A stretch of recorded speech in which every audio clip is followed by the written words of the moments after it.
आनंद झाला आम्हाला, आनंद चांगली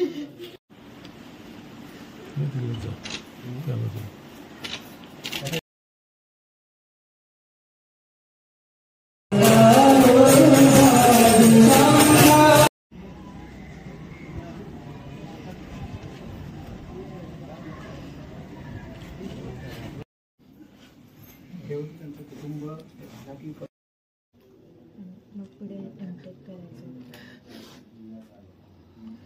आज तिच्या राहत्या घरी म्हणजे नाव्यामध्ये आणलेलं आहे। सुमारे 4 दिवसानंतर हे पार्थिव तिच्या घरी आलेलं आहे।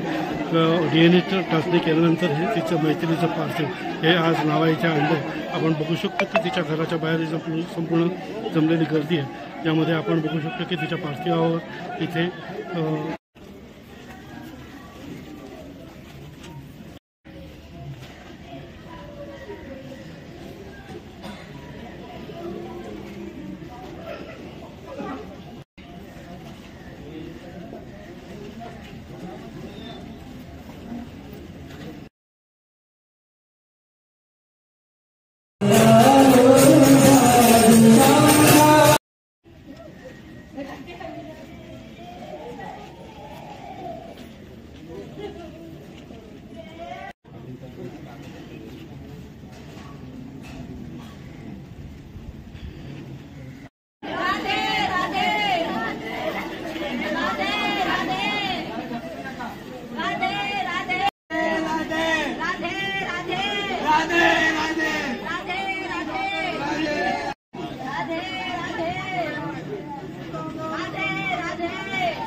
हार वगैरे चढवले जात आहेत। ती एक साडीसुद्धा चढवली गेलेली आहे। आपण बघू शकतो या दृश्यामध्ये तिच्या या ठिकाणी तिची बहीण आहे, तिची आई आहे, भाऊ आहे, वडील आहेत, हे सगळे या ठिकाणी जमलेत। सोबतच सगळे कुटुंबीय या ठिकाणी जमलेले आहेत। एकूणच या सगळ्यामध्ये अगदी शोकाकुल वातावरणात तिच्यावरती आज अंत्यसंस्कार नावे इथे होणार आहे।